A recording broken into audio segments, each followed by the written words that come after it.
Hey everyone, welcome to our channel. So in this video, I'm going to tell you how to add currency on Wise account. So simply, you can see we have all the options here.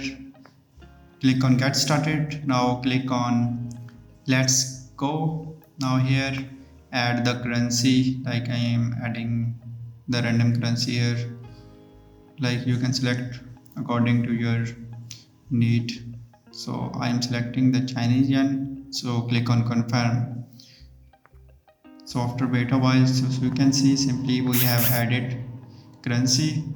So now here we add another currency, like click on this option. Now wait for a few seconds. Here we add another currency, like I am selecting this. Now click on continue. So here you can see how simply we successfully added currency to on a Wise account.